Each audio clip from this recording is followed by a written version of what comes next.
el último pedazo de pizza, o para que si alguien se te tira en el carro, no ir detrás de él y chocar, o sea, que a veces uno quiere, pero no lo hace. Ese es nuestro lóbulo frontal, controlándonos.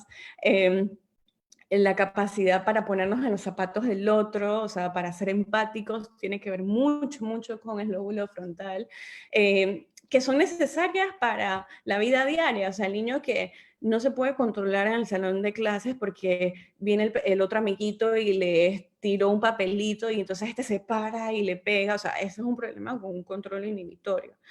Pueden haber otros problemas, pueden haber otras cosas alteradas, pero hay algo con ese control inhibitorio que algo está pasando. Entonces, ponemos pruebas de todo esto. También vemos lo que es el IQ, que es la inteligencia. La inteligencia no significa que si tienes un IQ alto, o sea, arriba de 120 y pico, no significa, no quiere decir que vas a ser exitoso en la vida. O sea, no está como IQ, éxito en la vida. No, eso no es así. El IQ es un predictor académico, sirve mucho para predecir qué tan bien le puede ir a una persona académicamente, pero no es un predictor de éxito en la vida. Más o sea, tus funciones ejecutivas y tu inteligencia emocional va a ser mucho más importante que, o sea, que tu capacidad para definir qué es una diatriba. O sea, el IQ es más como la parte académica, y, o sea, necesitamos de todos nuestros procesos cognitivos y también de un manejo de las emociones para ser unos individuos exitosos profesionalmente. A ver. Entonces, antes de continuar con la neuropsicología de investigación, después de que la persona tiene su diagnóstico, entonces viene, si sigue con nosotros, vamos a la parte de la estimulación cognitiva. Ya es la parte donde yo, con el perfil cognitivo de él, hago tareas, le pongo tareas a él y en la sesión para mejorar sus dominios cognitivos, para incrementar, o sea, para mejorar todas estas áreas que se van viendo alteradas. Por ejemplo, entonces, me acuerdo de una paciente que tenía dificultades en la memoria después de un accidente cerebrovascular, muchas dificultades las funciones ejecutivas, estaba mucho más irritable, le costaba mucho más concentrarse. Entonces, todo el tiempo, o sea, tuvimos 1 año y pico en sesiones, fue enfocado en esas áreas, y todas las tareas que yo le dejaba era enfocado en esas áreas que se habían visto alteradas por el accidente cerebrovascular y que lo podíamos ver en el informe neuropsicológico. Entonces, otra cosa que no es muy común ver es el neuropsicólogo en la investigación. O sea, sí es posible que el neuropsicólogo esté en la investigación. En Panamá hay 2 neuropsicólogos haciendo investigación con Indicazán. En otras partes del mundo es muy común ver neuropsicólogos en la investigación, ya sea, y se puede hacer investigación tanto en personas como en animales. Y en las dos los neuropsicólogos están presentes. ¿Qué puede hacer un neuropsicólogo en la investigación? O sea, podemos ver muchísimas cosas, desde, por ejemplo, los trastornos emocionales, ya sea depresivo, ansiedad, ver cómo están las alteraciones cognitivas, también trabajar con animales. Hay pruebas que son basadas en pruebas neuropsicológicas para trabajar en los animales. Y por ejemplo, especialmente las investigaciones con fármacos, no van a pasar a probarse con los seres humanos si no pasan primero por las pruebas con los animales. Y entonces, en estas pruebas se le da el fármaco al animal y se hacen una serie de pruebas neuropsicológicas. Una, por ejemplo, se llama Delayed Match Non-Match Sample, que es una caja de condicionamiento, y entonces salen 2 palanquitas, y entonces el ratón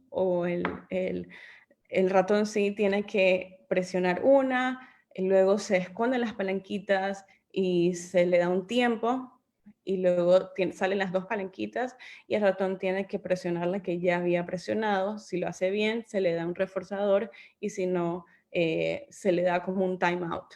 Entonces son cosas que, por ejemplo, muchas veces no sabemos en Panamá que se puede hacer. Yo, por ejemplo, no sabía que se podía, o no había visto, o no conocía a nadie que estuviera haciendo investigaciones con animales en Panamá. No es algo que se nos presente, ni tanto, al menos en mis tiempos, no había tanto lo de neuropsicólogo en la investigación, pero la investigación es súper importante.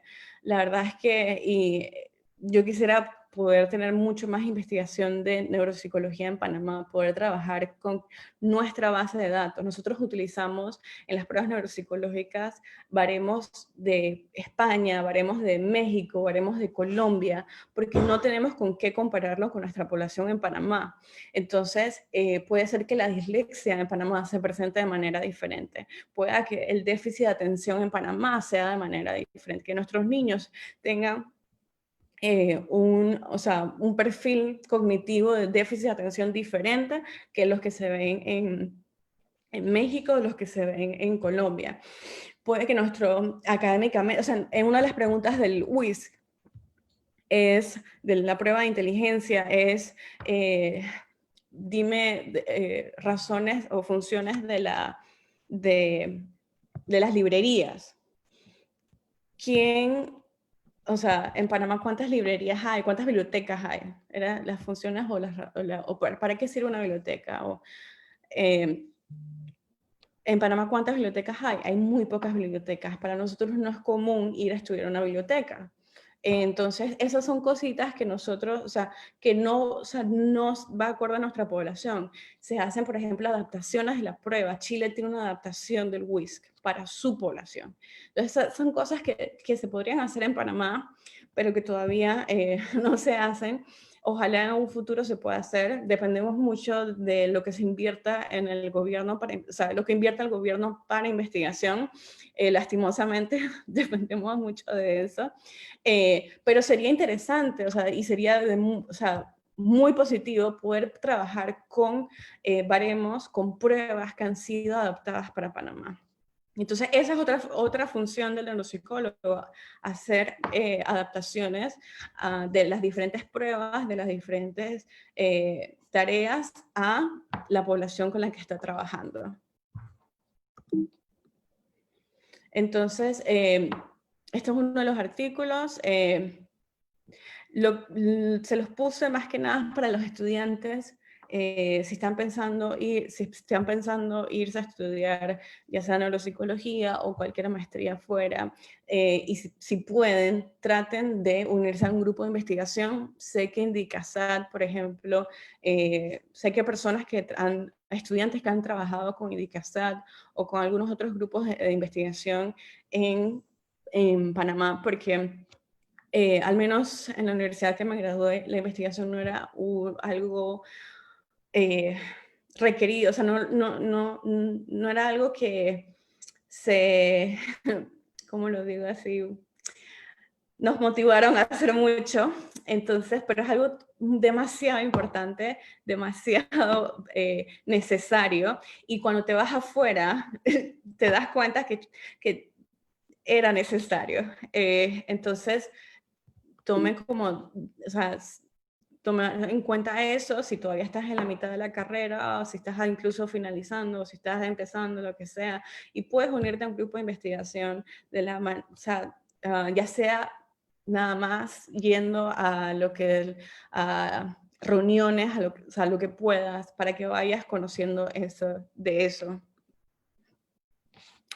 Como les dije, les venía a hablar un poco sobre lo que me hubiera gustado que me dijeran a mí antes de irme.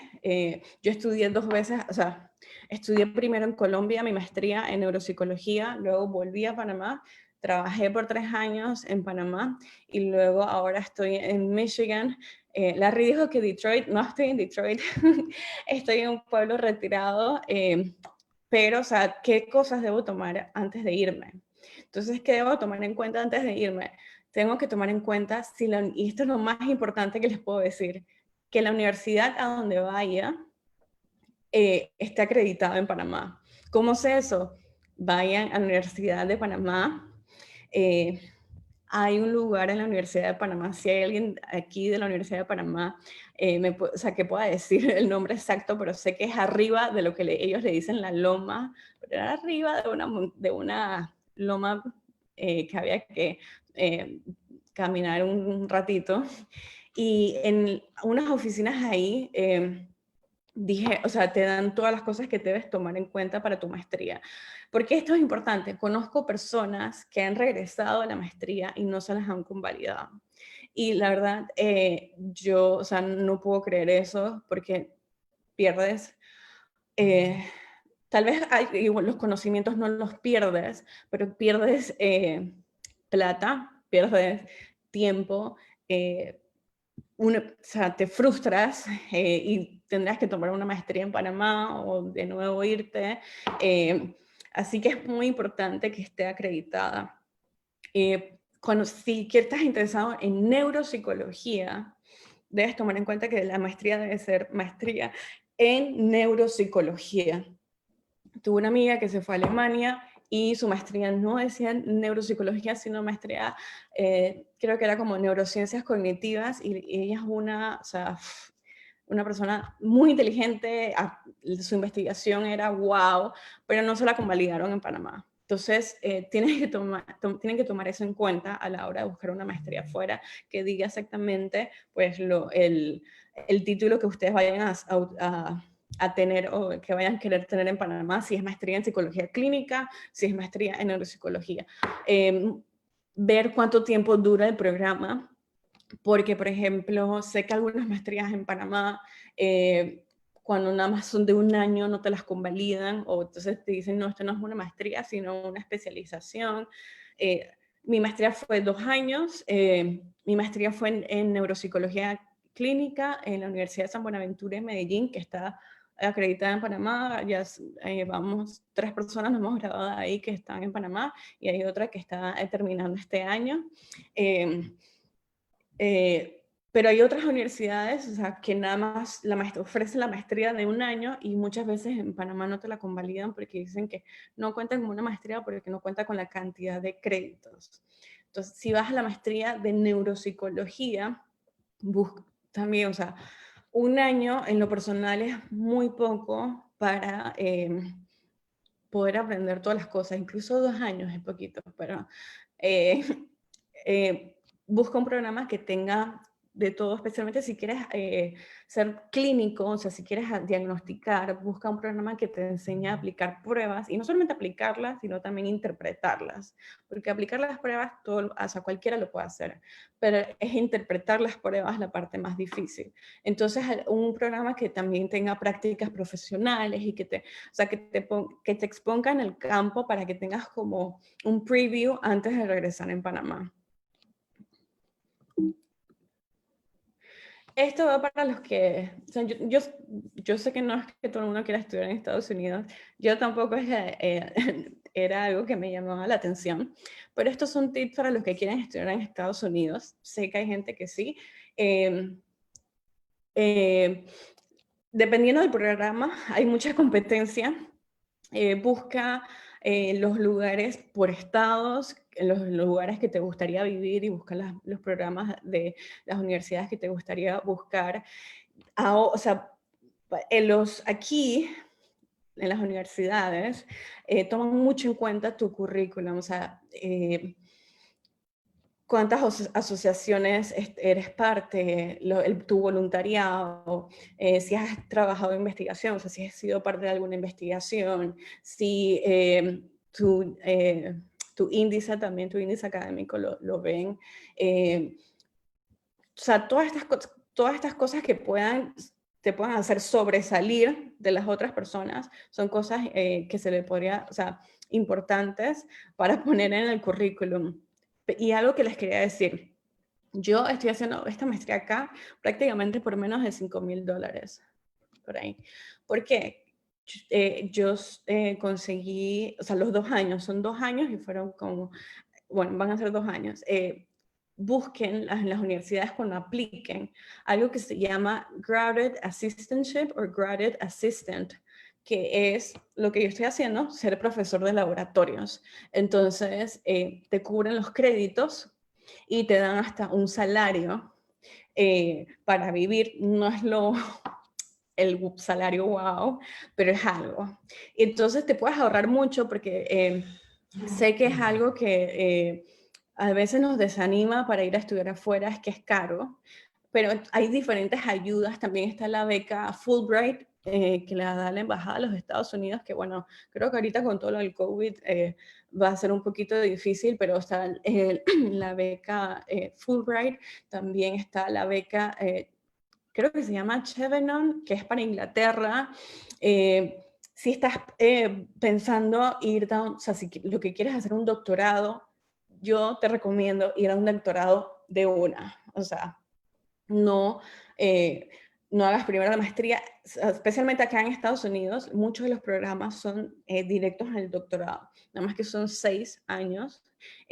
Mucho, o sea, los doctorados acá funcionan con lo que se llaman financiamientos o fundings. Entonces, si te dan ese funding, ese financiamiento, es como lo que yo soy ahorita mismo, te cubren todos los créditos y te dan una plata para vivir. Usualmente los de los doctorados son mejor, o sea, la plata, el salario mensual es mejor que los de maestría porque es más trabajo y, o sea, estás en un programa de doctorado. Entonces, si tú quieres un doctorado y lo quieres hacer en Estados Unidos, vuelve directamente al doctorado. Pero ten en cuenta que, o sea, es muy importante tu currículum. Tu currículum tiene, o sea, tienes que buscar maneras de sobresalir de los otros candidatos que desde acá, de acá, busca, como dije, asociaciones, voluntariados, investigación, ser presentador de conferencias, de charlas, de lo que puedas. ¿Y qué debo tomar en cuenta a la hora de regresar a Panamá? Y esto es importante porque tal vez a veces no lo sabemos. Tienes que convalidar el título. Si no, no puedes sacar tu idoneidad. Entonces, a la hora de regresar, eh, recuerda que tienes que ir de nuevo a ese lugar o en mi caso, lo que yo hice con mi maestría en neuropsicología. Yo estaba en Colombia, mi mamá la amo, o sea, fue a la Loma de la Universidad de Panamá y sacó todos los requisitos, pero entre las cosas que me acuerdo fue ella, o sea, las cosas que me mandó fue que tenía que llevar muchos documentos al consulado, entre los documentos, al consulado de Panamá en Medellín para que me los apostillaran, para que pusieran su sello. Entre eso fue el diploma, una copia del programa, del programa de maestría, una copia de mi tesis, una copia de mis créditos. Todo eso lo llevé al consulado de Panamá en Colombia, ahí lo sellaron y luego lo llevé a la Universidad de Panamá. Ahí pasa el proceso de homologación que puede durar desde 3 meses hasta varios años. Es una lotería. Eh, y después de ahí voy al consejo técnico y entonces ya ahí puedo sacar mi idoneidad. Entonces, esto es algo importante porque después, o sea, si hice la maestría, no sé, me fui a España, entonces, de, para ir a buscar de nuevo todas esas cosas para que me lo sellen allá va a ser más difícil. Entonces, toma todas esas cosas en cuenta a la hora de regresar para que no tengas que hacer el doble de trabajo. Y eso es todo. O sea, no sé si tienen preguntas. Gracias a los organizadores nuevamente. Este es mi Instagram aquí, se llama Todo es Neuro, que es donde comparto información sobre neurociencias, neuropsicología y psicología. Actualmente es el único modo como de interacción, porque no estoy atendiendo en estos momentos, que tengo, el único modo de contacto. pero es el lugar donde me gusta compartir lo que voy aprendiendo, lo que voy conociendo y pues todo lo que me encanta del cerebro. Así que si les gusta este tema, me pueden buscar por allá. Entonces, qué linda. Ok. Ok.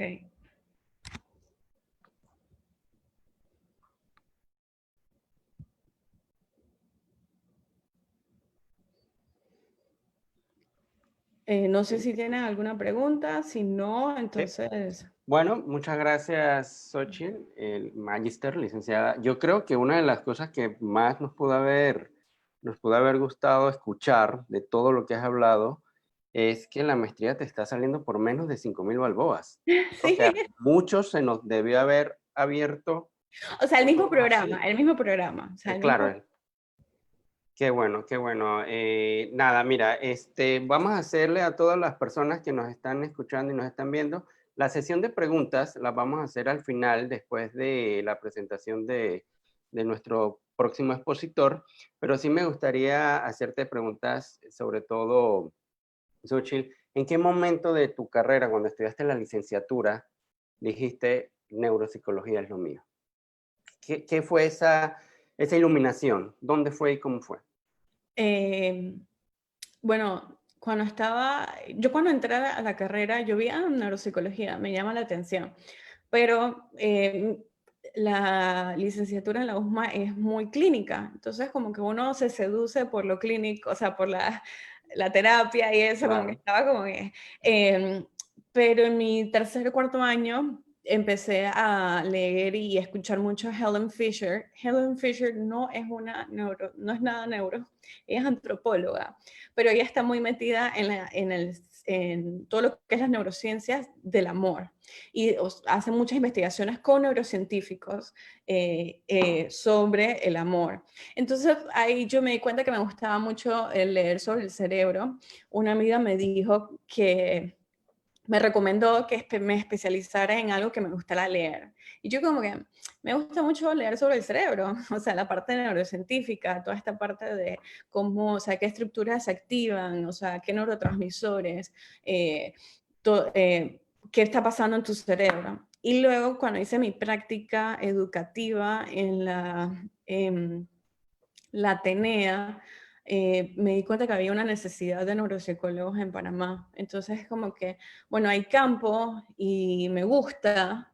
Y luego, o sea, gente se me decía, ay, pero, o sea, así de modo como de relajo. Me acuerdo mi asesora en el hospital Santo Tomás de mi práctica clínica me dijo, pero busca algo así que no haya como neuropsicología. Entonces, entre que me gustaba y no había, o sea, había campos, yo dije, no, esto es, o sea, esto es, y la verdad es que no me arrepiento para nada, o sea, amo la neuropsicología.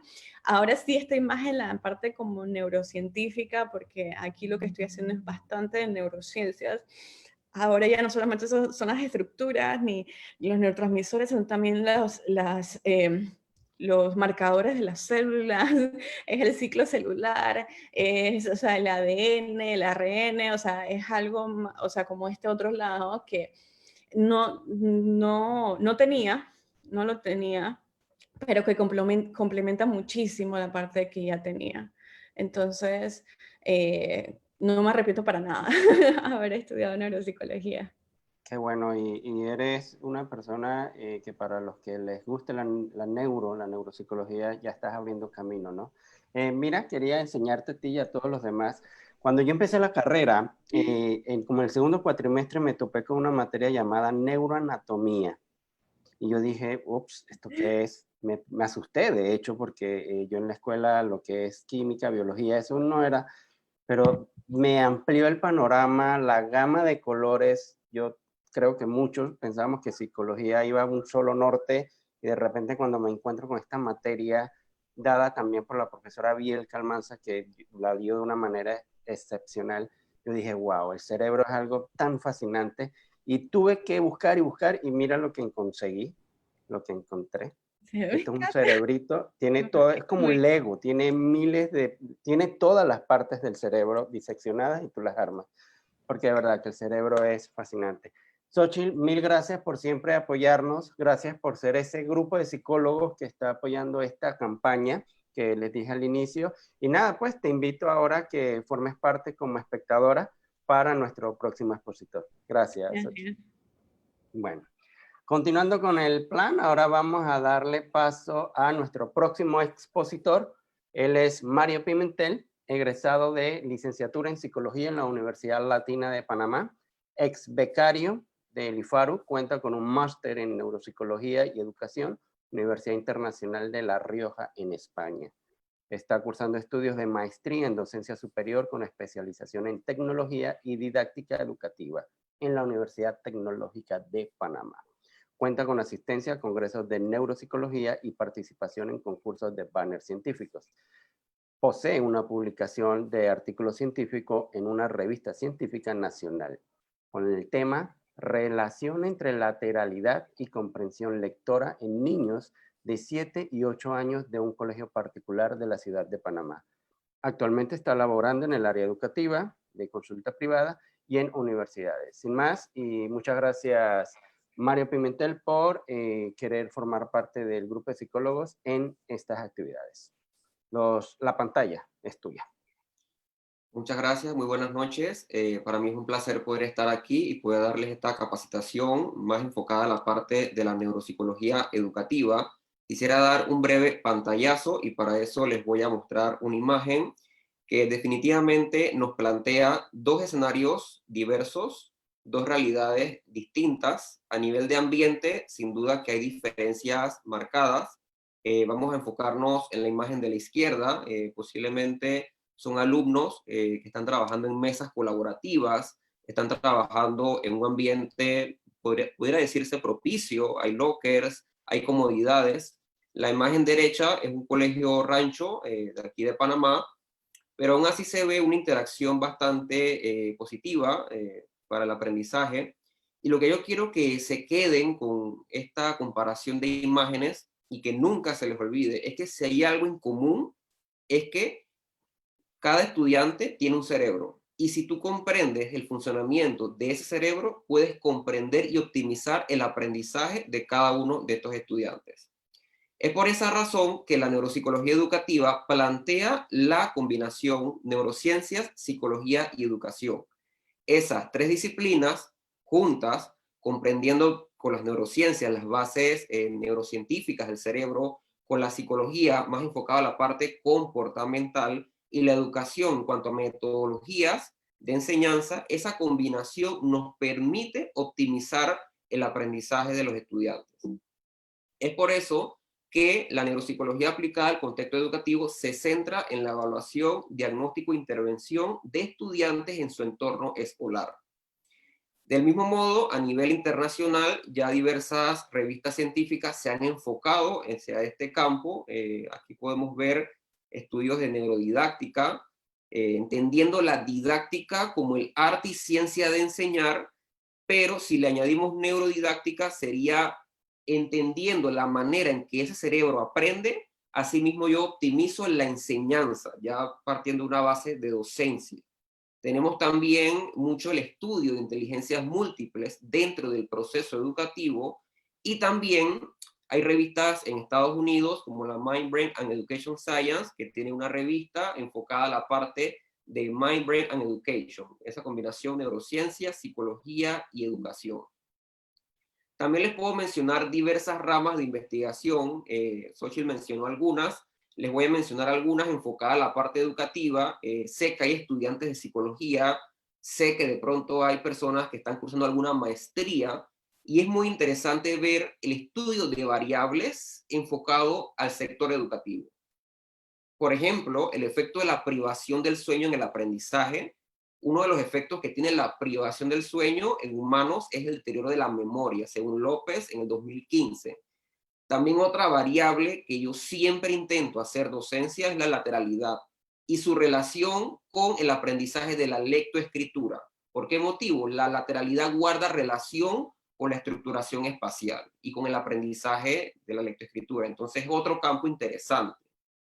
Por ejemplo, la estructuración espacial, ¿en qué nos ayuda? Vemos aquí una imagen de letras del abecedario, como la Q y la D. Un niño que está iniciando su proceso lector, obviamente va a tener que diferenciar sutiles diferencias. Ok, la Q, el palito va hacia abajo, ubicado en la parte derecha. La D, el palito va hacia arriba. Esta estructuración en el espacio le va a ayudar a identificar a nivel de grafema cuál es la palabra o la vocal correspondiente y hacer la asociación con el fonema. Entonces, la lateralidad guarda relación en ese proceso. También les puedo mencionar 5 conceptos básicos que hay en la neuropsicología aplicada a la educación, según el autor Tokuyama en el 2011. Los cerebros humanos son únicos, los cerebros no son iguales y dependen del contexto y de la habilidad innata de aprender. Esto es muy importante hacer énfasis en esto. ¿Por qué? Porque cada persona ha crecido en ambientes diferentes y su código genético también marca diferencias. A pesar de que a nivel anatómico las estructuras cerebrales son muy similares, el ambiente no es igual, inclusive en gemelos no es igual, por eso el aprendizaje debería ser individualizado. El cerebro cambia a través de la experiencia, el cerebro presenta neuroplasticidad y el cerebro conecta nueva información con información antigua. Aquí me quiero detener, el cerebro aprende por repetición y la neuroplasticidad es esa capacidad del cerebro de adaptarse a nuevas situaciones. Entonces, todos estos conceptos aplicados a la educación son muy válidos y en la parte de la docencia, de la planificación diaria de un docente, debería tomarse en cuenta. También les puedo mencionar la neuropsicología más enfocada al aprendizaje. Para esto les puedo hablar de la emoción. Recordemos siempre, la emoción es un aliado cerebral. Hay un concepto, hay un área cerebral que se llama circuito de recompensa, que cuando estamos expuestos a una actividad de gratificación, hay liberación de neurotransmisores. Les puedo mencionar la dopamina. Ciertos niveles de dopamina permiten y favorecen la atención y la motivación. Y estos dos componentes son fundamentales en todo proceso de enseñanza-aprendizaje. Por tal motivo, se debería de promover metodologías docentes motivadoras. Aquí muestro la comparación de la izquierda, un docente motivado versus la derecha, un docente desmotivado, pero también la relación de esto con las neuronas espejo, que nos dicen que investigaciones demuestran que respondemos a las emociones del otro, a la alegría del otro y de los estados emocionales del otro, y que esa emoción desencadena efectos o patrones fisiológicos en nosotros. Entonces, si transmitimos motivación, emoción, un contexto educativo, favorecemos en los estudiantes dicho comportamiento por la liberación de neurotransmisores relacionados con estos procesos. También es importante mencionar ciertas áreas cerebrales relacionadas con el aprendizaje, las menciono muy por encima. En la parte más superior, si usted se coloca la mano en la cabeza, imagínese que no existe un cráneo y usted está tocando esa parte del cerebro, ese sería el neocórtex, la parte más exterior. Ya más debajo tenemos el cerebro emocional o límbico y en la parte más inferior, más primitiva, que es localizada en esta parte, cerebro reptiliano. Definitivamente la amígdala guarda mucha relación con el aprendizaje. La amígdala se encarga de detectar señales de peligro y se activa ante situaciones de estrés. Cuando la amígdala se activa en situaciones de estrés, se dificulta mucho el proceso de aprendizaje. Por caso contrario, si hay un aprendizaje emocionante, motivador, la amígdala tiene una función más motivadora hacia ese aprendizaje. Aquí vemos 3 respuestas ante el estrés: lucha, fuga o inmovilización. Sucede mucho a nivel de entornos de nivel superior. Si un estudiante percibe una clase como un estrés, percibe a un docente como un peligro, una situación de peligro, se ve con 3 claros comportamientos. Inmovilización, un estudiante poco motivado, se sienta, no responde, no participa. Fuga, se suele ver con ese estudiante que retira la materia, pasan 2 semanas, la retiró. O lucha, ese estudiante que confronta constantemente al docente. Estos son comportamientos inducidos por un estrés en un entorno educativo. De igual manera, un aliado es la tecnología aplicada a la neuropsicología y educación, porque como mencioné, si decíamos que hay un aprendizaje, un aliado es la emoción. Mediante la tecnología les voy a plantear ciertas aplicaciones que usted puede utilizar para estimular procesos neuropsicológicos que a su vez se relacionan con procesos de aprendizaje. Para esta sección, si puede, tómele foto porque así le queda de evidencia y ya después con calma usted la puede descargar en su celular. Tenemos Neuromation Skills, son aplicaciones que estimulan memoria, atención.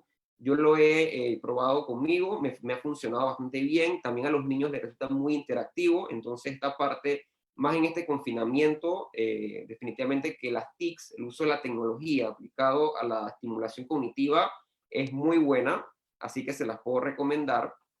También Puzzlerama, y también me llama mucho la atención el tema de los juegos de mesa. Les puedo mencionar, por ejemplo, el de India o Parchís.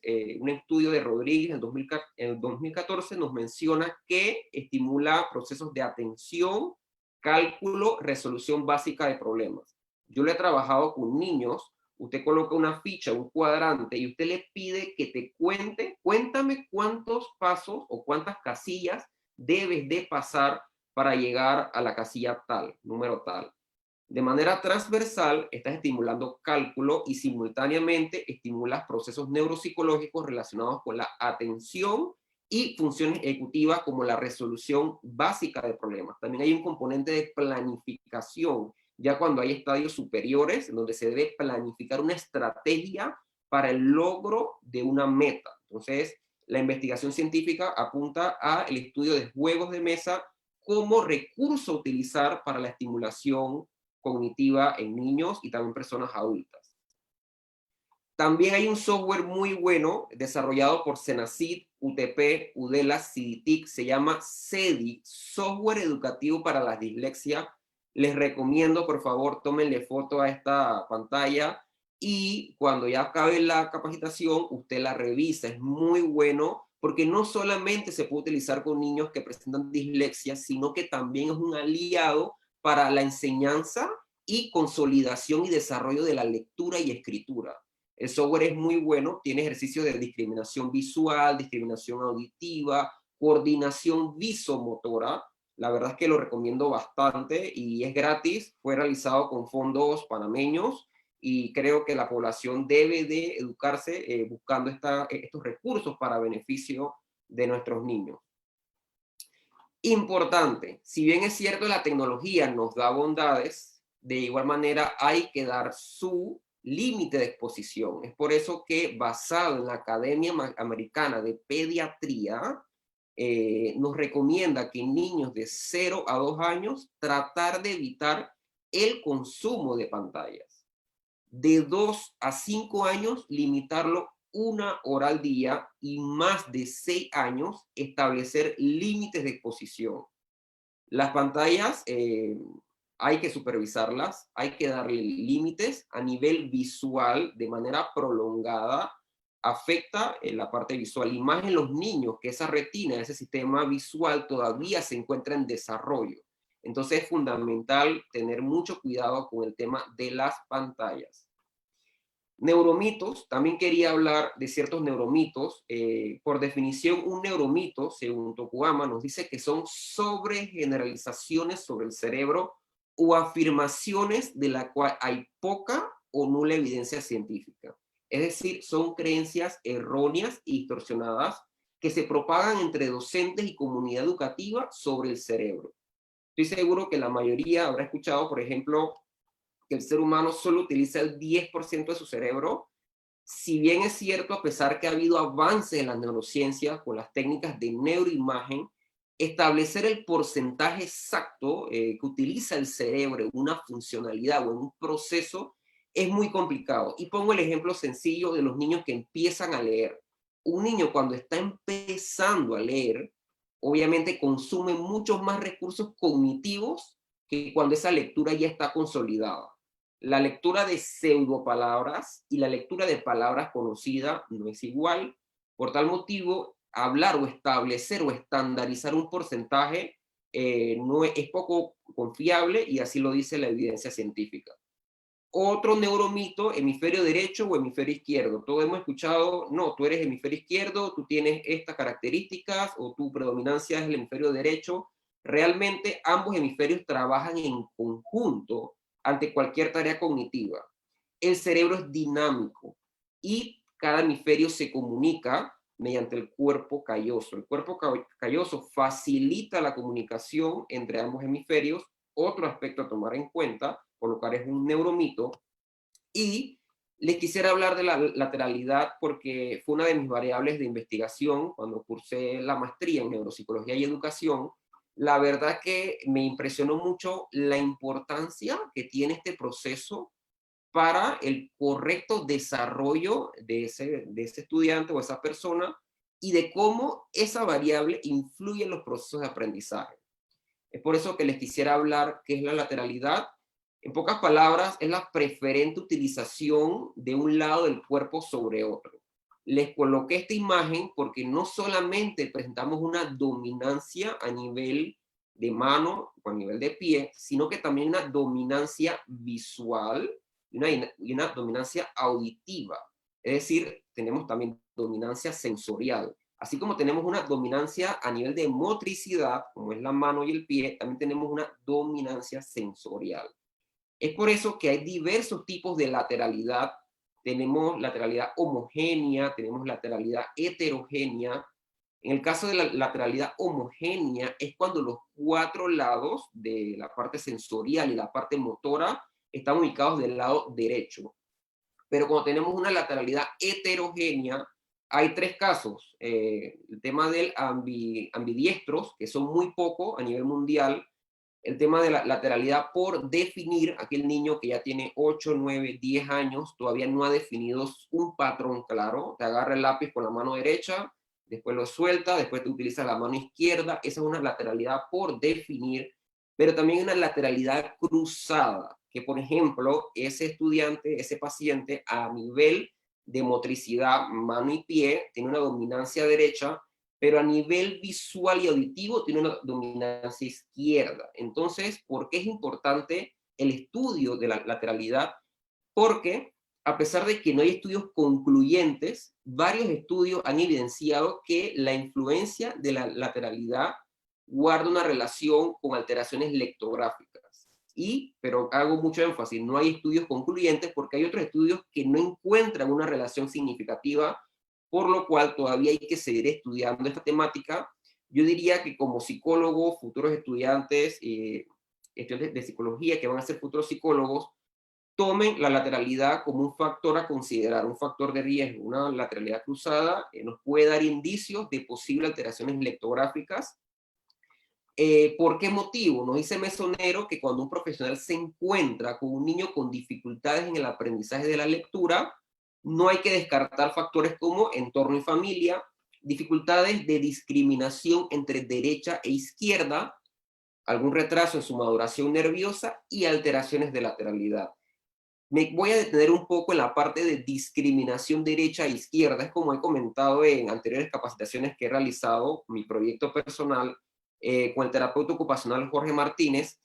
Conversaba con él que un niño que a nivel macro, a nivel de ambiente, se encuentre desorientado, no tenga una claridad en su ambiente en cuanto a qué es la derecha, qué es la izquierda, qué es arriba, qué es abajo, tú le dices, está sobre la mesa y está desorientado.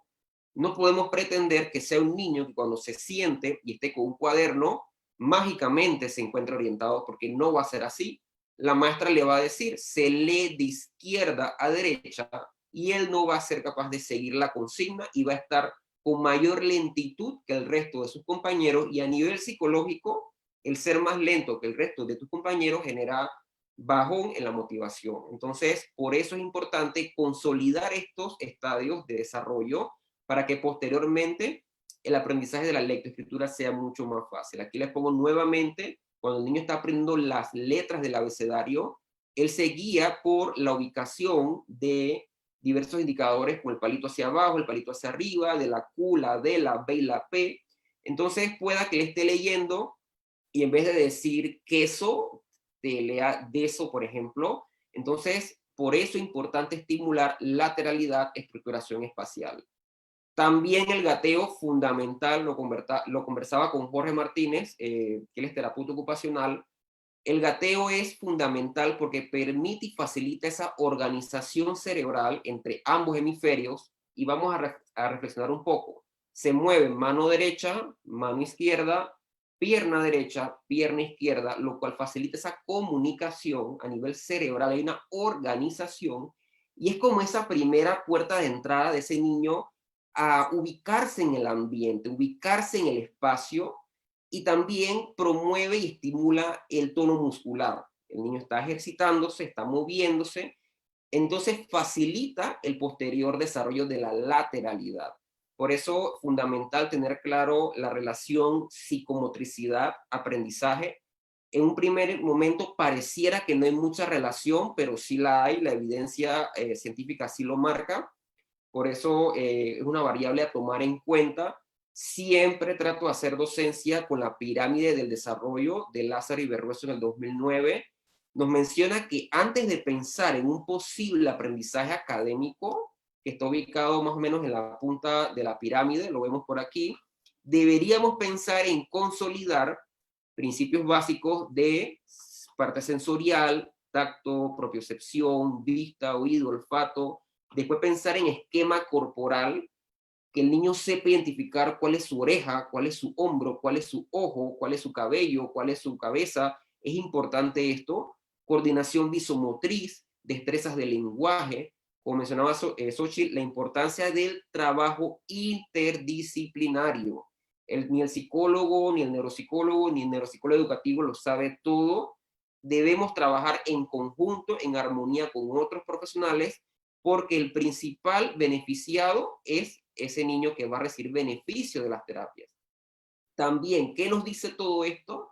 Fundamental asegurarnos durante la enseñanza y o evaluación sensorial y a nivel de psicomotricidad que no hay afectaciones preexistentes. Durante la entrevista, usted evalúa diversas áreas del desarrollo y usted puede entonces generar hipótesis de qué nos falta para lograr un adecuado desarrollo de ese paciente. Y como les decía, la importancia de trabajar de manera colaborativa con otros profesionales. Me gusta mucho la parte de terapia ocupacional, fonoaudiología, optometría, estimulación temprana, el tema de los sentidos, que aparte de los 5 que ya conocemos, tenemos el sistema vestibular y la propiocepción. Esta parte usualmente la estimula mucho terapia ocupacional. Ellos tienen una formación, lo que decían tomarla, en integración sensorial. Entonces esta parte es muy importante trabajarla porque nos va a dar recursos y bases para que esta pirámide que vemos aquí esté consolidada y permita un adecuado aprendizaje académico. Bueno, ya esta es la parte ya final. Les quería hablar un poco del proyecto NeurociEdu, que pretende llevar el estudio, las neurociencias al sector educativo. Ya anteriormente he realizado capacitaciones sobre estas temáticas con otros profesionales. Sí les puedo adelantar que ya a finales de agosto, finales de junio, voy a tener una capacitación con una fonoaudióloga y en julio con una doctoranda en optometría, becaria de Sedenacid. Así que les guardo la sorpresa para que estén pendientes de las redes sociales. Aquí lo quería promocionar, pero los cupos se agotaron en 10 días una actualización en neuropsicoeducación, así que estén pendientes porque por ahí viene la segunda edición. También tengo un aula de Google Classroom en el cual subo material educativo, ejercicios de discriminación visual, discriminación auditiva, que es fundamental para el tema del aprendizaje de la lectura, por ejemplo. Así que el que quiera estar en esta aula, con mucho gusto me puede escribir a mi número personal. Aquí está, le pueden tomar foto y después me escriben o me escriben por el direct de Instagram. Y también se pueden suscribir al canal de YouTube NeurociEdu Panamá porque hoy mismo se va a subir esta capacitación y podrán ver capacitaciones anteriores que he brindado con otros profesionales. Así que esa parte es importante. Mis medios de contacto nuevamente lo dejo por ahí para que puedan tomar la foto y la bibliografía de todo el documento basado en la evidencia científica. Y bueno, pues nada, muchas gracias por su atención.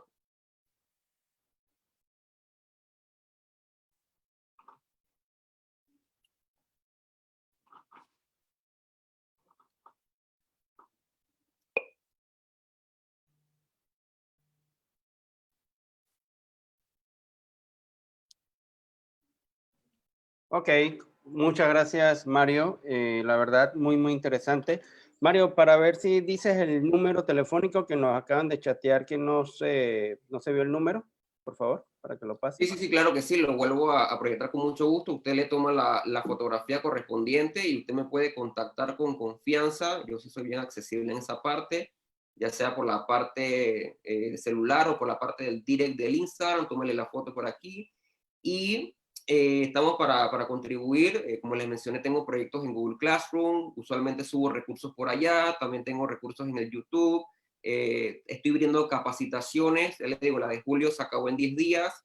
Pretendo en un futuro desarrollar capacitaciones de manera interdisciplinaria con otros profesionales. Yo creo mucho que el psicólogo debe aliarse con otras ramas, no quedarse únicamente en un círculo y ya no salir del círculo, sino también unirse con profesionales de fonoaudiología, terapia ocupacional, estimulación temprana. Es importante esto porque al final el principal beneficiado van a ser los niños, el desarrollo en general, y niños con un adecuado desarrollo serán adultos más prósperos, adultos con una mayor productividad, y eso al final contribuye en mucho al desarrollo del país. Así que estamos a la orden para cualquier contacto que quieran hacer los participantes conmigo. Ok, perfecto. Muchas gracias, Mario. Mario, hay una serie de preguntas. Ahorita voy a invitar a la Magister Xochitl para que entre. Igual que con ella, me gustaría hacerte la misma pregunta. Aquí entre los invitados de esta sala de Zoom y los de Facebook, que recuerdo que estamos en un live en Facebook, fuiste estudiante. ¿En qué momento dijiste la neuropsicología es lo mío?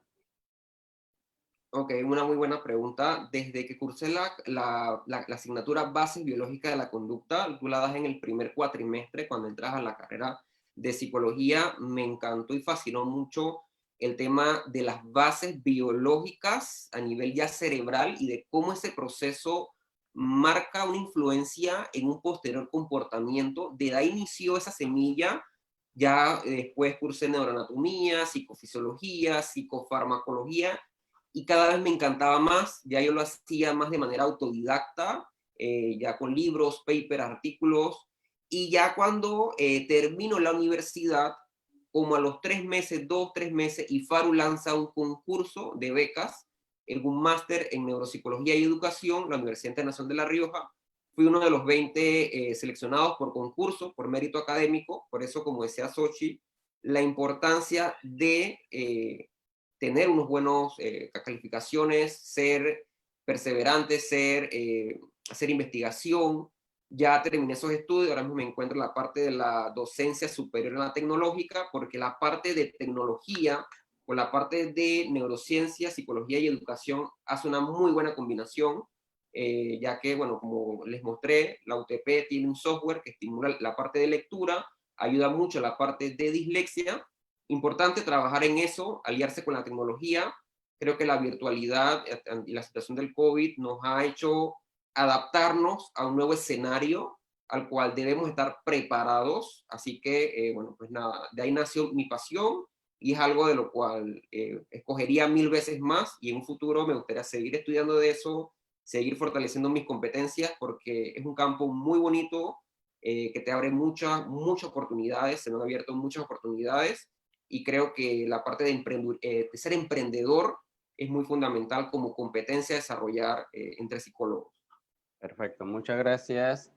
Como te dije, tenemos aquí entre los invitados estudiantes, también ya tenemos también psicólogos. Muchas gracias. Invito a nuestra expositora, Xochitl, para que aparezca en nuestra pantalla para empezar el periodo de preguntas y respuestas. Bueno, la primera va dirigida para la Magister Xochitl. Daniela Castillo pregunta, ¿dónde me recomendaría hacer una buena práctica en neuropsicología? En Panamá. Bueno, la Clínica Neuropsicológica de Panamá, que es donde yo estuve atendiendo por 3 años, para mí es una muy buena escuela, o sea, puedes aprender muchísimo ahí porque también se trabaja con un equipo integral, o sea, ahí hay fonoaudiólogo, hay terapeuta ocupacional, hay fisioterapeuta, también trabajan con neuropediatra, con psiquiatra, con psicólogo, entonces te da como todo el panorama. Hay otras clínicas una clínica que tenga un neuropsicólogo y si es posible que también tenga otros especialistas, porque como lo dijo Mario, como lo dije yo, el neuropsicólogo, o sea, el resultado puede ser mucho eh, puede ser más beneficioso para el paciente cuando se trabaja en equipo.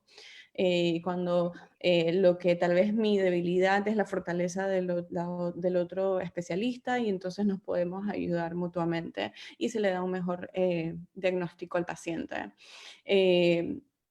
También, o sea, lo que pasa es que en los hospitales no, o sea, nada más está la caja del seguro donde está la licenciada Yemila, que ella es neuropsicóloga ahí. Yo no sé si ellos aceptan practicantes en neuropsicología y no sé si tampoco Sindicasat acepta practicantes de neuropsicología. Yo la verdad es que yo no hice práctica de neuropsicología cuando yo estaba en la licenciatura, eh, pero hubiera querido.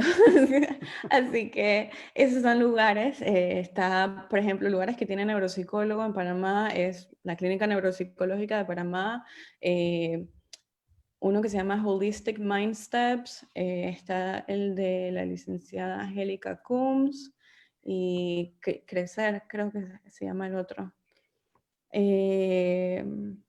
Perfecto. Sí, gracias, Xochitl. Bueno, otra pregunta para el psicólogo Mario.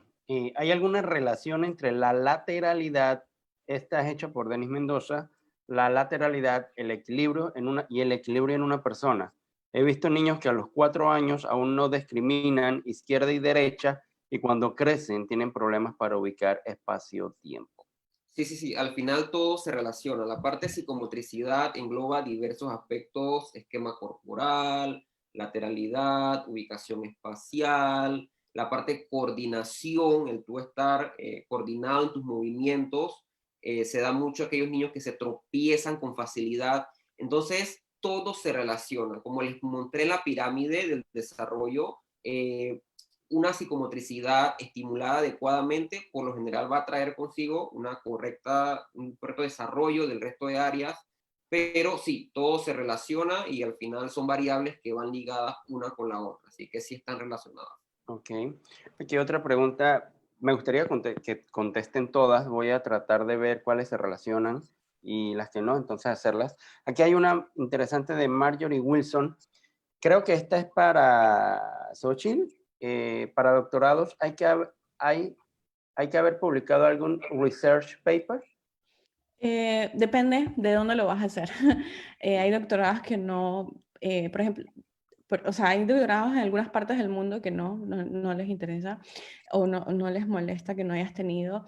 En Estados Unidos es un plus, o sea, es de verdad que un plus el que tengas, porque un doctorado es investigación. La otra cosa, chicos, los que están aquí, estudiantes, los doctorados en Estados Unidos, por ejemplo, son de psicología clínica. O sea, si tú quieres volver a Panamá como psicólogo clínico, el doctorado debe ser de psicología clínica. A diferencia de, por ejemplo, de uno de neurociencias cognitivas. Si quieres estudiar neuropsicología en Estados Unidos, tienes que buscar un lugar que ofrezca un doctorado de psicología clínica y hacer tu especialización ahí, tu investigación y tu residencia en neuropsicología. No es como que hay un doctorado de neuropsicología. Yo nada más he encontrado un doctorado de neuropsicología, así como de neuropsicología, que está en Inglaterra. Los doctorados en Estados Unidos tienes que ir por la parte de psicología clínica y luego ahí irte a especializarte o sea, hacer tu residencia en neuropsicología. Aquí los doctorados en psicología clínica duran como 6 años o de 5 a 7 años, porque hacen prácticas como si fueran médicos, o sea, hacen sus rotaciones como si fueran médicos.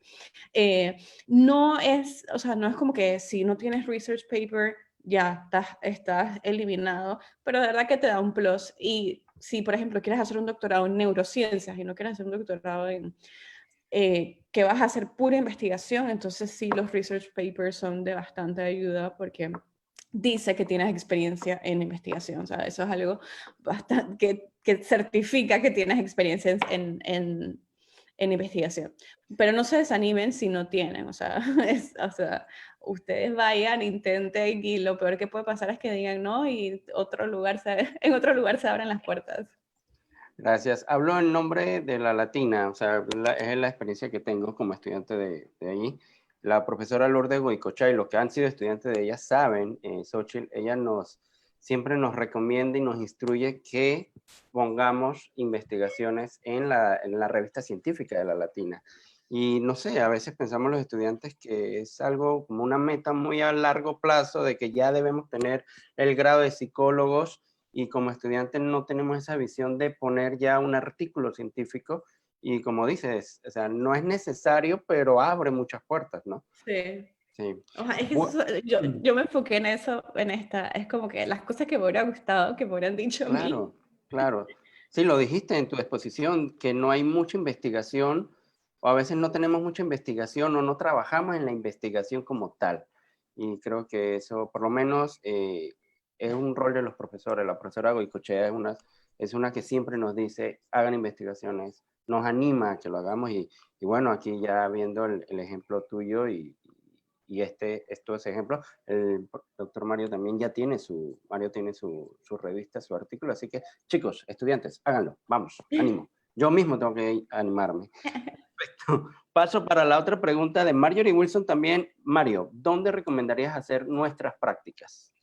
Esa es una muy buena pregunta porque en Panamá hay la limitante que la figura del neuropsicólogo educativo a nivel de contextos educativos es bastante limitada. Por ejemplo, a nivel de Unión Europea, España, países de la Unión Europea, hay la figura del neuropsicólogo educativo que trabaja de la mano con docentes y ayuda a la parte de la planificación del docente. Por ejemplo, si el docente va a enseñar un contenido curricular de comprensión lectora, el neuropsicólogo educativo agarra esa planificación y planifica actividades neuropsicológicas que estimulan la comprensión lectora o que se relacionan con el desarrollo de la comprensión lectora. Entonces, a nivel de Panamá, mi recomendación sería que si te gusta la parte educativa y la parte de neuropsicología educativa, una muy buena posibilidad es hacer una práctica en un gabinete psicopedagógico que te da esa puerta de entrada con las dificultades que presentan los estudiantes relacionados con la parte de aprendizaje. Ok, vamos a un par de preguntas más. Creo que aquí todas las personas quisieran quedarse más tiempo. Ok, aquí me anuncian que todavía tengo tiempo. Tenemos tiempo. Vamos a buscar una por acá. Había leído una por aquí. Pregunta para la neuropsicóloga Xochitl. Hablaste de neuropsicología de la investigación. ¿Ellos pueden hacer terapia clínica para hacer dichas investigaciones guardando la ética? Gracias. Esta pregunta fue de Vianelka Suriel Grachi. Sí se hace investigación con terapias, o sea, por ejemplo, si cierto tipo de estimulación cognitiva produce algún beneficio a los pacientes y se hace una parte, o sea, una muestra mucho más grande que lo que uno tiene en la práctica privada con un solo paciente para poder generalizar los resultados. Entonces, los estudios de tratamiento son mucho más difíciles porque no es algo de un mes o no es algo de un día, sino que es algo a largo plazo el cerebro, o sea, especialmente en un adulto, para que haya un cambio, para que se cambie la neuroplasticidad, para hacer nuevas sinapsis, toma más tiempo. Entonces, son estudios que más costosos, son estudios donde se pierde también la muestra, o sea, personas que dejan de ir a la terapia, o sea, trabajar con humanos en investigación es difícil, especialmente cuando la muestra no está cautiva. Eso es lo que me pasó con mi primera tesis en Colombia, mi muestra no era cautiva, entonces tener que, cautiva es que no estaba en un solo lugar, por ejemplo, unos niños que sean de un orfanato es una muestra cautiva porque están siempre ahí. Unos niños de la sala de hospitalización o unas mujeres en la sala de oncología es una muestra cautiva porque van a estar ahí, pero cuando no son así, sino que es como algo que voluntariamente la persona va, pero igual está trabajando, o sea, es mucho más difícil. Entonces, sí se hace y sí es ético, nada más que por todas estas variables, no es tan frecuente como, por ejemplo, los estudios de alteraciones cognitivas donde simplemente se le va a la persona, se le hace una evaluación y se manda para casa y ya después se le entregan los resultados. Estos estudios de terapia son más largos. Perfecto, muchas gracias. Aquí hay una pregunta de María Ciolo para usted, Mario. Y es una pregunta que de hecho yo quería también como hacer y la voy a enlazar, tratar de enlazarla. Me llamó mucho la atención cuando mencionaste, Mario, que hay un estrés evidente cuando hay un docente y un estudiante en donde la comunicación no fluye. Y creo que aquí todos como estudiantes hemos tenido muy buenos docentes y han habido estos docentes de los cuales comentaste y genera estrés. La pregunta va así. Se mencionó en una oportunidad que el estrés puede afectar en cierto modo algunos procesos cognitivos. En los niños actualmente se está dando esas afectaciones. Yo voy a agregar, yo te iba a preguntar, ¿cuál es la tendencia de los niños que estás atendiendo? ¿Con qué condición? Si es con esta de los procesos cognitivos, por el estrés, porque no hay que negar que hay tres edades, la edad escolar, la edad cognitiva y la edad con la que nacemos, la edad del desarrollo. Pero la edad escolar, últimamente la tendencia ha sido que a nivel educativo están tratándonos, por ejemplo, yo tengo unos sobrinos que están en kinder y están haciendo operaciones matemáticas que yo recuerdo hacía en segundo grado. O sea, el sistema educativo nos está como subiendo. Entonces, háblanos de esto, o sea, ¿qué afectaciones se están dando en los niños? Ok, esa es una muy buena pregunta. Voy a empezar primero con la de salud mental. Definitivamente que a nivel de salud mental, y estaría bueno cuantificarlo por alguna investigación tal vez, el tema de cómo ese estrés afecta el aprendizaje, y claro que afecta. Por eso se habla mucho que niños de 5, 6, 7 años, una metodología virtual suele tener muchas complicaciones, más la parte esta de control inhibitorio. Hola maestra, y se van 10 minutos ahí. Entonces, digamos que a nivel de salud mental, claro que ha afectado el aprendizaje, pero también mencionaste algo importante y es el adelantar procesos de aprendizaje antes de tiempo. ¿Y qué desencadena eso? Un cerebro que todavía no está maduro para afrontar adecuadamente ese aprendizaje. Mencioné la pirámide del desarrollo. Estimular a los 4 años, por ejemplo, la lectura me sirve de muy poco si esa pirámide está tambaleando. No me sirve de mucho. Mejor dedicar esfuerzo a estimular psicomotricidad, la parte sensorial, la parte de esquema corporal, que sepa discernir su derecha, su izquierda, arriba, abajo, para después, a los 6, 7 años, cuando hay una maduración cerebral, podamos pensar en algún posible aprendizaje de lectoescritura. También a los 5 y 4 años, la parte ósea se sigue desarrollando. Entonces, vamos a esperar que tenga 6, 7 años para inducirlo a la parte de escritura. ¿Por qué motivo? Porque la motricidad fina guarda mucha relación con la parte de la escritura. Entonces, pensar en eso ayuda mucho a estimular procesos neuropsicológicos, más no adelantarlos a la fuerza, porque va a desencadenar un estrés innecesario. Sí. La verdad sí, hay que revisar eso. Desconozco, soy un neófito en ese asunto, pero ojalá en el sistema educativo, yo supongo que deben haber psicólogos educativos, neuropsicólogos para el diseño del plan curricular. Espero yo, no, ojalá, ojalá. Xochitl, una pregunta. ¿Qué son las ciencias psicológicas que mencionaba? ¿A qué se refiere con eso? En verdad, yo no sé si ustedes se han puesto a ver que los estadounidenses, o como me gusta decirle, gringos, tienen un pocotón de maestrías que uno no entiende, o sea, de por qué tienen esas carreras y esas maestrías así. Ciencias psicológicas es básicamente hacer investigación. Y entonces cuando entras a estas maestrías así de ciencias psicológicas, porque hay o sea, en varias universidades, es para hacer investigación en el tema que te guste o el tema que te interese. Por ejemplo, como mi tema de interés es neurociencias, las clases que yo tomo son de neurociencias. Las clases que, o sea, mi investigación es de neurociencias y también clases de investigación.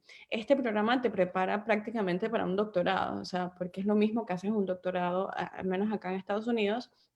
Tomas clases del tema que te interesa, o sea, de neurociencias o de psicología, o sea, de psicología clínica, psicoterapia, y haces tu investigación. Entonces, es básicamente lo mismo que un doctorado. En un doctorado, de neurociencias, un doctorado en neurociencias, la carga académica baja después del segundo o tercer año y te enfocas exclusivamente en la investigación.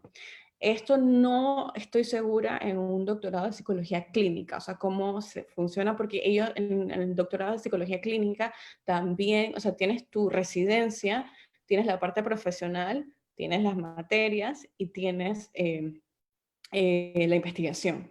Entonces, tienes más cositas que tomar en cuenta, más tareas para personales, y por eso, o sea, los doctorados de psicología clínica en Estados Unidos, el entrar es difícil, bastante competitivo porque es demandante y no hay tantos cupos. Pero ciencias psicológicas es básicamente eso, es hacer investigación del tema que te gusta. Yo en mi maestría, por ejemplo, compañeros que están en áreas totalmente, o sea, no totalmente opuestas a la mía, pero en otras áreas, por ejemplo, unas que están nada más en la parte de depresión y ansiedad, otra, un amigo que es más sobre la parte social, ni siquiera la parte de neurociencia, sino psicología social, y una compañera que es sobre comportamiento animal, que está trabajando con perros, todo lo que es el condicionamiento clásico, el condicionamiento operante, otros que han hecho investigación con cucarachas sobre el condicionamiento clásico.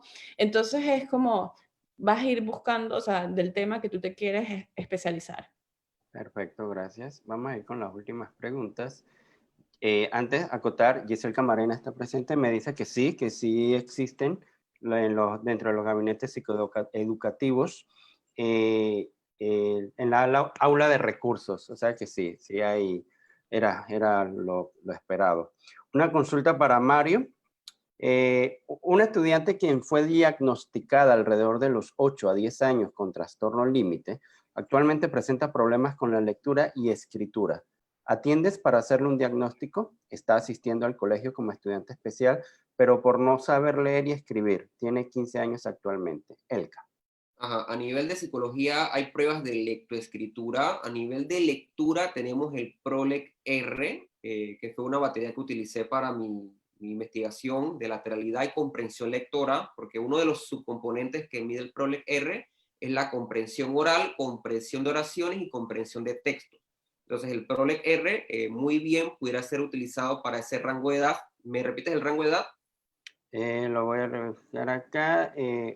Fue diagnosticada de los 8 a 10 años con trastorno límite. Tiene entre Actualmente 8 a 10 tiene años. 15. Ok. El PROLEG R es para nivel primario, así que se puede utilizar. Y el PROES S es una prueba de escritura que también va en ese rango de edad. Son pruebas de lectoescritura. Así que sí se puede utilizar una evaluación. Eso sí, presencial. A nivel de entornos virtuales no se presta, pero ya cuando regresemos a la, en teoría, nueva realidad y podamos dar atención presencial, en Brisas del Golf tengo un consultorio y con mucho gusto estamos para apoyar en ese proceso. Ok, muchas gracias. Entonces, vamos con dos preguntas más, ¿les parece? Sí. Vamos con dos preguntas más. Estoy aquí buscándola. A ver. Me encantó. Voy a ir ahora con una con usted, Mario, mientras busco una que es para Xochitl, que busqué y está por allá arriba, que me gustó, me interesó mucho esa pregunta. Esta pregunta, vean, para ver. Ajá. De Ruth Hernández. Mario, ¿qué recomendaciones me podría dar si un padre tiene una hija de 2 años y 7 meses e inclusive expone a su hija a una pantalla de celular por cierto tiempo, algo que se está viendo mucho ahora?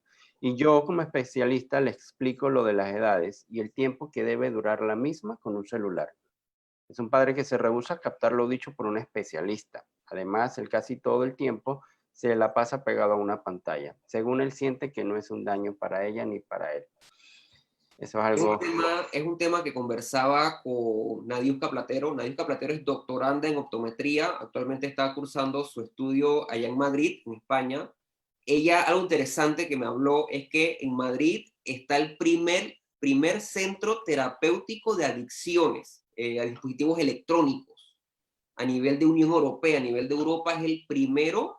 O sea que igual pueden verificar la Comunidad de Madrid, colocan así en Google, Comunidad de Madrid, Centro de Adicciones de Tecnología, y es un tema que Panamá no está exento.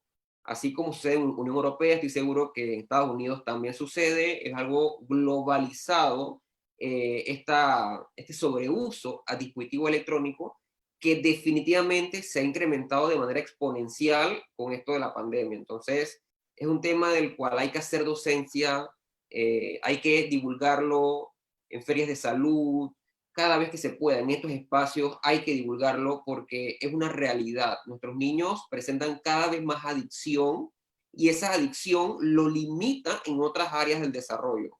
Por lo cual no es de extrañarse que un niño con mucha exposición a pantallas, cuando vamos a ver, tiene 3, 4 años, pero presenta un desarrollo del lenguaje por debajo de lo esperado. Entonces hay que hacer docencia en esto cada vez que se pueda, porque es una realidad que nos afecta a todos. Mario, antes de pasar la pregunta para Xochitl, ¿tú crees que vaya a haber una afectación con que ahora la mayoría de los colegios están dando sus clases virtuales? Los chicos están expuestos en pantallas. Vuelvo y recaigo en mi sobrino. Mis sobrinos tienen 5 o 6 años y están dando clases virtuales. ¿Va a haber una afectación? ¿Cómo ves el panorama de aquí a 1 año, 2 años a lo mucho? Casualmente fue un tema que conversé con la doctoranda de optometría y concluimos que sí va a haber una afectación. A nivel de funcionalidad visual hay procesos como movimientos sacádicos, hay procesos de fijación, hay movimientos de discriminación visual. Entonces las pantallas afectan todos estos procesos subyacentes. El ojo lagrimea más, está lo que se llama ojo seco, cuando el ojo sobrelagrimea porque está muy expuesto, casi no parpadeas, entonces hay afectación. Posiblemente las clínicas de optometría se vean saturadas, estoy casi seguro de eso. Le comentaba eso a Nadiuska, que estaría bueno haber hecho como un pretest, o sea, antes de la cuarentena y un post-test en cuanto a batería de evaluación de optometría, y estoy seguro que saldría el famoso relación significativa. Así que definitivamente que sí, creo que va a afectar y está afectando mucho la funcionalidad visual, no solamente de los niños, sino también de nosotros los adultos. Claro, sobre todo los que dictan las clases, los profesores también. También. Bien, la última pregunta para cerrar. Creo que esta la abordaste, Xochitl, pero para que la amplíes, ¿qué especialidad puede aplicar para una maestría en neuropsicología? ¿Cuáles son los prerequisitos? Esto lo pregunta M. Batista. No hay ningún, o sea, que hayas, por ejemplo, en la maestría que yo hice tenías que haber estudiado psicología o ser médico. Por ejemplo, no aceptaban fonoaudiólogos, no aceptaban terapeutas ocupacionales, tenías que haber estudiado psicología o medicina. Y pues sí hice un examen, hice una entrevista y, o sea, lo de mandar pues tus créditos y esas cosas, pero no era como que teníamos que un requisito así como algo muy específico. Sé que, por ejemplo, de la Universidad de Puebla, la de México, te piden el TOEFL, que es el examen de inglés. No sé cuáles son o sea, qué tanto de inglés necesitas.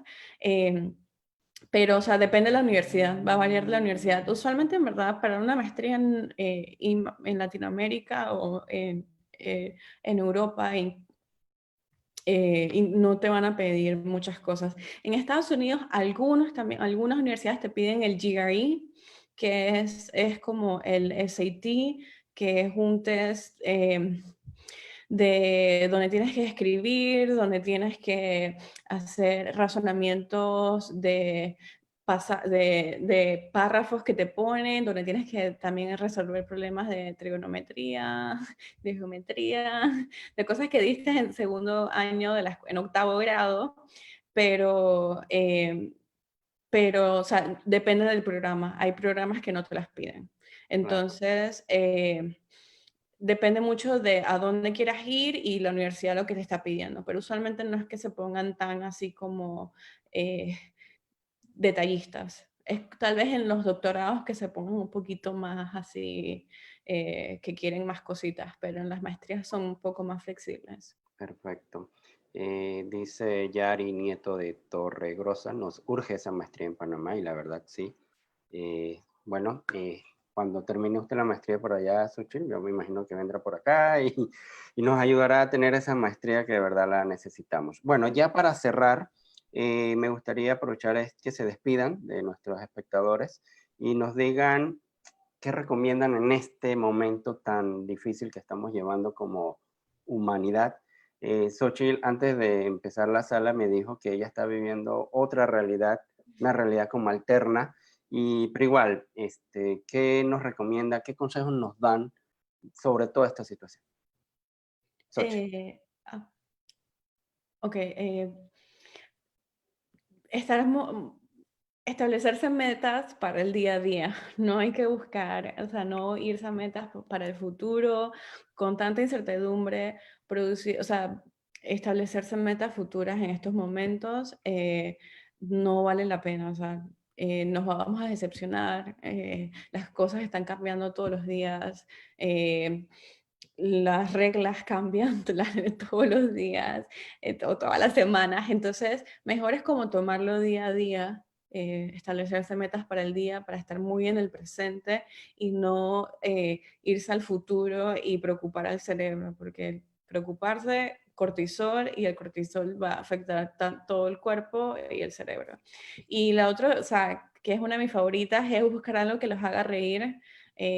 Cuando yo estuve en la cuarentena estricta acá, como dijo Larry, o sea, ya nosotros no estamos en la etapa de cuarentena. Eso no significa que el país esté bien. Como han visto en las noticias, Estados Unidos no es que esté liderando la lucha contra el COVID, el COVID, así que no, no es un modelo a seguir, pero estamos en otra etapa. Pero cuando estaba en esa cuarentena y mi apartamento no es que sea muy grande, o sea, que el espacio era pequeño, me sirvió mucho reír, buscar cosas de reír, ya sea stand-up comedies, me bajé, caí en el TikTok, ya sea memes, o sea, algo que me hiciera reír y me transportara a otra parte que no fuera lo que estaba pasando en el momento. Perfecto, muchas gracias por esas sugerencias y recomendaciones. Mario, cierro contigo. Sí, sí, sí, muy buenos los aportes de Xochitl. Añadiría la parte de mantenerse ocupado, la parte de adaptarse, de tú ser capaz de que si antes eras productivo, buscar mecanismos que te permitan ser productivo de una u otra manera o seguir actualizándote. Por ejemplo, lo que a mí más me encanta es aprender. Entonces, trato de estar siempre actualizado, distintos webinars, la parte virtual, he continuado mi maestría en la tecnológica. Entonces creo que hacia allá apunta esto, el seguir tratando de ser productivos. Cuando nos sentimos productivos, nos sentimos útiles y creo que ahí va un poco la parte de la gratificación, el sentirte bien con lo que haces. Y a nivel de salud mental, eso es muy importante. Perfecto. Nos quedaron muchas preguntas por fuera. Invito a los que nos preguntaron y a los que quieren. Ya los expositores dieron sus contactos. Sin embargo, pueden entrar a nuestra red social, a nuestra cuenta de Instagram, Psiconews Panamá. Ahí pueden también buscar los contactos de Mario Pimentel y Xochitl Delgado. Ya para cerrar, seguimos este mes todavía con conferencias, Mario, Xochitl. Tenemos, por ejemplo, para este martes, un Zoom de 6 a 8, un conversatorio, Conocen nuestros héroes, Rosa, donde están dando un apoyo psicológico con toda esta situación del COVID-19. El jueves 18 vamos a tener un live en Instagram, Psicología de las adicciones. Casualmente, Mario, mira, un tema que llevamos relacionado por ahí, puede ser la adicción cibernética, se podrá abordar. Psicología de las adicciones por Cristóbal Nieto. Y el sábado 20 los invitamos a un Zoom también con Lizzie Brostella, en donde vamos a hacer un taller desde la teoría del apego para el manejo emocional en el tiempo de COVID. Y esta semana la cerramos, de hoy, el otro domingo, un Zoom de psicología del bienestar. Nada, los invito, no sin antes recordarles, por favor, usen estos hashtags, gracias psicólogos, que es el nombre de nuestra campaña, y hashtag mi salud mental importa. Tómense una foto así como yo, estoy haciendo así, se la toman y nada, nos comenten, ya tenemos 1000 seguidores, ayúdenos. Mario y Xochitl, en nombre de todos los estudiantes de psicología de las universidades de Panamá, en nombre de los psicólogos, mil gracias, y a los espectadores tanto en Zoom como en Facebook, gracias por participar. Hasta luego. Chao. Chao. Chao.